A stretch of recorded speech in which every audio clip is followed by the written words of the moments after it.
Greetings, everyone. Pete Pardo here from Sea of Tranquility. Welcome to the Honorable Mentions episode of my favorite 31 debut albums of all time. So I just completed number one, the whole 31. You had it laid out all month long here, each and every day. But there's always some that don't quite make the cut, right? Those really, really, really good debut albums that, we love a lot, but we couldn't squeeze them all right into a list of 31. So here I'm just going to kind of go and mention a lot of them. Again, there's some that I'm probably forgetting. Again, you can't mention every single one of them, but and apologies to some albums if I kind of forget you today. Doesn't mean I don't love you, right? It's that whole thing, but I tried to remember as many as I possibly could, and some that even I think are worth a mention, even if they're not like personal favorites of mine. So, but I did want to mention a couple of those. So let's see. So let's start off with one that was originally in my list. Again, my list changed and morphed all throughout the month. Some came in, some went out. This one came in and out a couple times. The self-titled debut from Bad Company. Great album, right? Paul Rodgers and company knocked it out of the park on that debut. I kind of like Straight Shooter a little bit more, the second album, but the debut is fantastic, right? Legendary for a reason. So yeah, Bad Company, Bad Company. Another one that was in my original list and then just got bumped for something else. ZZ Top, ZZ Top's first album.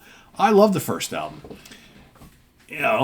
My favorite ZZ Top album is Tres Hombres, so obviously, 2 albums later, they really hit their stride, but I think right off the bat, I think the debut is killer, right? Rio Grande Mud is also really good. I think those first 3 albums are absolutely terrific, and I like the first album a lot. It's got one of my favorite ZZ Top songs of all time, Brown Sugar, right? Great album, really good album.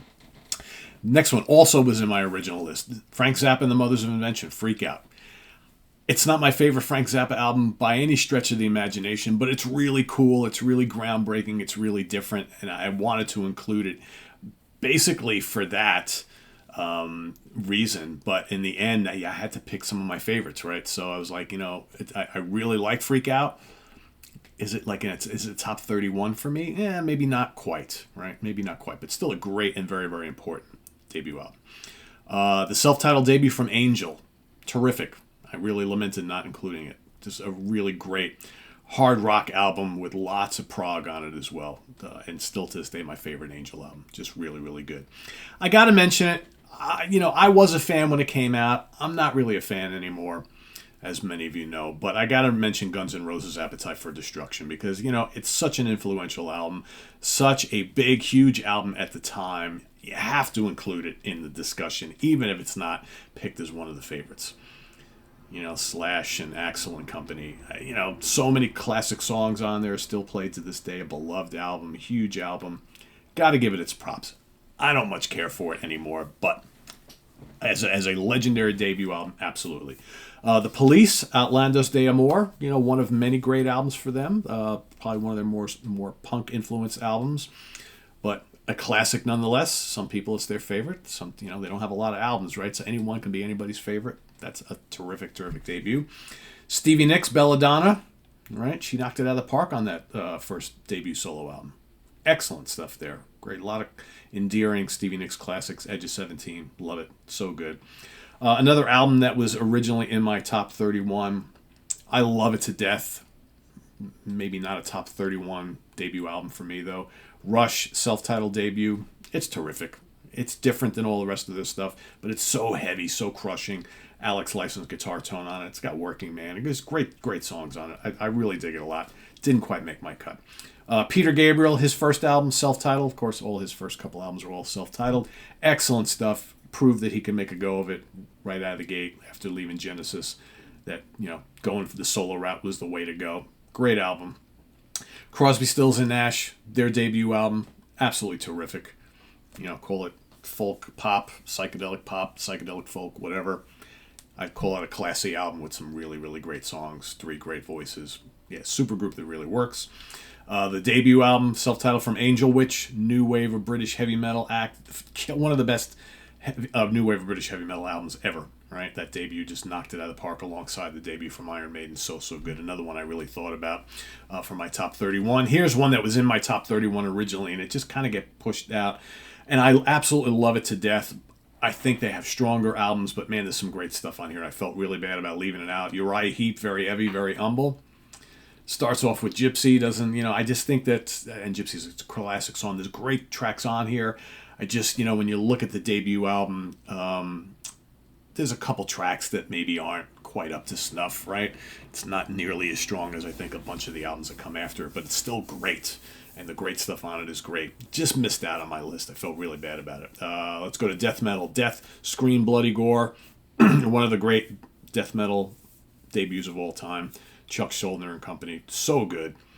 It's highly influential. Again, another band that I think got better as they went along, but still that debut was absolutely killer.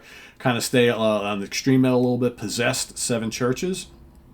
Just had the opportunity of seeing Possessed for the first time recently. Been a fan since the beginning. Seven Churches, again, is that the first death metal album? It's kind of thrash, kind of death metal album. Really, there was nothing called death metal at the time. Such a good album. Morbid Angel, Altars of Madness, again, another debut from a death metal band that knocked it out of the park on that debut. So good. You had this just absolutely brutal death metal with this amazing guitar player, Troy, who's been called the Eddie Van Halen of death metal, right? Whatever. Great album. Richie Blackmore's Rainbow, self-titled album debut. Yeah, it's not my favorite Rainbow album, but man, Ronnie James Dio and most of Elf and Richie Blackmore, great stuff on here. Man on a Silver Mountain, great cover of Still I'm Sad, and actually, no, sorry, Still I'm Sad is on the live album. Catch the Rainbow, Snake Charmer, all sorts of great stuff on here. Just classic album. Black Crowes, Shake Your Moneymaker. Fun debut. Again, I like the second and third albums better, but I think the debut is just so much fun. Kind of an update of the Faces and the Stones type of thing. A lot of fun. Big album for them. Self-titled debut from Fastway. I love it. I absolutely love it. Again, they never would reach the heights of that debut, but man, it's so good. Again, coming in the early 80s, it's not really heavy metal. It's not speed metal. It's not thrash. It's just classic bluesy heavy rock, right? It's just a great hard rock album. Fast Eddie Clark and Company. Tom Petty and the Heartbreakers, their self-titled debut. That's a lot of fun. That's a really fun album. Again, early on, man, such a different band than kind of it would change a lot over the next course of the next couple albums, but there's an energy, there's just a sense of kind of youthfulness about this debut album. So much fun. Damn the Torpedoes, great follow-up. The Pretenders, self-titled debut. That's great. I'm not an enormous fan of the Pretenders, but man, that first album is so good. Just so good. Chrissy Hine and Company, man, great guitar work on there, just catchy songs, a lot of anthems on there. Free, tons of sobs. A very young, very, very young, you know who he is. That great singer, Paul Rogers. Paul Kossoff on guitar. This is probably their heaviest album too, and it's just heavy blues. Smoking guitars. Love tons of sobs. Killer. Let's go to thrash. Slayer, Show No Mercy, another album that was originally in my top 31. There are lots of times that I claim that Show No Mercy is my favorite Slayer album. It's very different from what came after. Very different from Hell Week. Certainly different than Rain and Blood and everything else. There's a naivety about it. There's everything on there is just fast, and it's really classic metal before it really known as thrash. I love Show No Mercy. I think it's absolutely terrific. Alcatraz, No Parole for Rock and Roll. Graham Bonnet and Company introduced us to a young Yngwie Malmsteen, even though he appeared with Steeler before that. This really was his big kind of coming out party. I think it's a terrific album. It still holds up to this day. It's just really good hard rock with metal overtones, and man, that guitar playing just knocked me on my socks, and Graham Bonnet sounds so good on it. Asia, the self-titled debut. I don't listen to it as much anymore because it's kind of played out with me, but man, still great songs on there. Another prog supergroup, but really doing kind of like melodic rock and pop. Just really good. Queensryche, The Warning. Killer. I almost want to call the EP the debut, but it is still an EP, but this is their full-length debut. So good.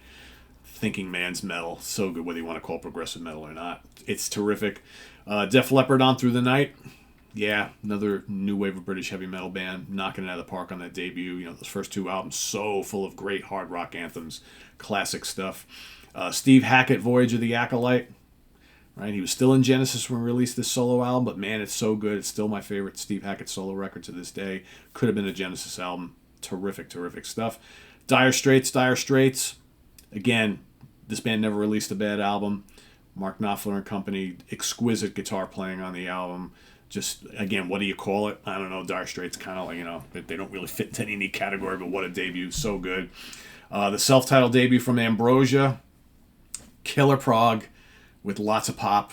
They would become more of like a pop rock band, even, dare we say, yacht rock band. But man, those first two Ambrosia albums, even a good chunk of the third one, total prog. Really good. Alan Parsons Project, Tales of Mystery and Imagination. Yeah, amazing. The great producer, engineer, puts together his own musical project, knocks it out of the park on that debut. It's so good. It's all prog, based on Edgar Allan Poe stuff. Really good. The Michael Schenker Group. Michael leaves UFO, puts together a band, Gary Barden on vocals, and boom, classic stuff. Great guitar playing, great songs, great anthems. Love the Michael Schenker Group debut. So good. Toto. Absolutely love it. Hold the Line was the big hit on the album, but man, there's one classic track after another. A bunch of studio cats putting together a band, and what is it? Is it hard rock? Is it pop? Is it prog? Yeah, it's all these things and more. Journey's first album, absolutely killer. You got Neil and Greg leaving Santana, forming their own band. It's kind of got a little bit of a Santana feel, mixed with some fusion, mixed with some prog and hard rock. Love it to death. So good. A lot of cool instrumentals on there as well. Greg singing those, just terrific. Diamond Head, Lightning to the Nations. Great debut album from this killer new wave of British heavy metal band. Night Ranger, Dawn Patrol. Yeah. For many, still their favorite albums from Night Ranger. That or Midnight Madness. Both great. Love them. Just great dual guitars. Jeff Watson, Brad Gillis, Jack Blades on vocals. So good. Mountain Climbing. Leslie West and Company. Such a heavy album. One of the early heavy metal, not heavy metal, early heavy U.S. bands. One of the great heavy U.S. early, I can't even speak this morning. Anyway, you know what I'm trying to say. One of the cool early heavy bands from the U.S. That's what I was trying to say. Sabotage, Sirens. Great U.S. metal from the 80s. Just so heavy. That guitar, that voice from the two brothers, the Oliva brothers, so good. Testament, The Legacy, killer thrash debut from Testament, one of my favorite thrash bands of all time. Love it. Blue Oyster Cult, self-titled debut, psychedelic hard rock, garage rock, biker rock, call it what you want.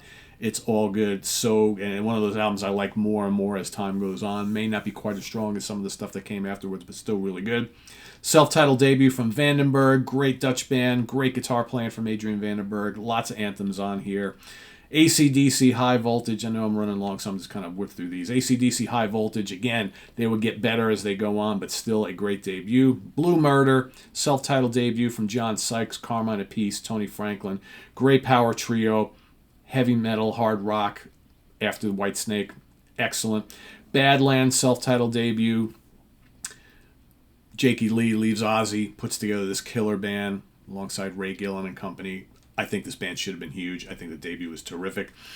Some stuff from Germany. Destruction, Infernal Overkill, Creator, Endless Pain, and Sodom, Obsessed by Cruelty. 3 German thrash classics right out of the gate. Doesn't get much better than those. Just savage stuff from all 3 of those bands. Great debuts from Germany. Tesla, Mechanical Resonance, back here in the States. I think most of those Tesla albums are just absolutely terrific. Just heavy rock. They got lumped in with the whole kind of glam metal, hair metal thing. They were never that. Just a real good bluesy, heavy rock, hard rock band. And Mechanical Resonance is terrific. Blue Cheer, Vincibus Eruptum. One of the great 60s debuts of all time. So heavy. Captain Beyond, one of the groundbreaking, I guess you could say progressive hard rock, progressive metal. Progressive rock, heavy progressive rock, right? Terrific stuff. Rod Evans and a whole bunch of super cats on there. Very cool super group. Metal Church, Kurt Vandehoof and company, man, what a crushing debut. Still to this day, my favorite Metal Church album. Yngwie Malmsteen, Rising Force. We're mentioning Yngwie twice here today. Rising Force, his debut solo record, so good. One of the great guitar players, right? Of course, for the 80s, one of the most important guitar players. I was totally into this. Cactus, self-titled debut. killer, bluesy, heavy rock from the U.S. Carmine Appice and Company, the great Jim McCarty on guitar. Armored Saint, March of the Saint, great metal album. Satan, Court in the Act, another great new wave of British heavy metal debut. Halloween, Walls of Jericho, great German speed metal, power metal, whatever you want to call it. Great album. Lots of great anthems on there. Great guitar playing and vocals. Celtic Frost, Morbid Tales. Got to fit a Swiss band on this list somewhere. I absolutely love Morbid Tales and the whole most of the Celtic Frost albums. The Knack, Get the Knack. Great fun power pop debut, right? My Sharona. UK, In the Dead of Night. Great supergroup. Killer album. Another one that was right on the cusp of joining my top 31. And then I got to mention them, and there's more, but we had some great debuts in Prague from Italy in the early 70s. You know, the debut from PFM, the debut from Banco del Mutuo Soccorso, the debut from Semiramis, the debut from Museo Rosenbach. There's others. A lot of great debuts from Prague bands from Italy in the early 70s. I want to acknowledge those as well. So yeah, there's tons more, but those are the most notable ones. Apologies to the ones I forgot, because I'm sure there's many of them. But yeah, you get the drift. There was a lot of really good debuts. Anyway, we'll see you tomorrow for Drummers. Starting with my number 31. Visit us on the web at www.seatranquility.org. We're on Facebook, we're on YouTube, all together, all the damn time. Please subscribe if you haven't already, and click on that notification bell so you get alert of all of our content as a post. And please hit the like button before you leave. Also down below, links to our Ko-Fi page, our channel donations, our merch page, our Cameo page, and the Sea of Tranquility membership options. Thank you in advance for all your support there. And thank you all for tuning in this month. Very successful month for this debut album show. And we'll see you tomorrow, November 1st, for Drummers. Till then, I'm Pete Pardo. Thanks for watching. Bye-bye.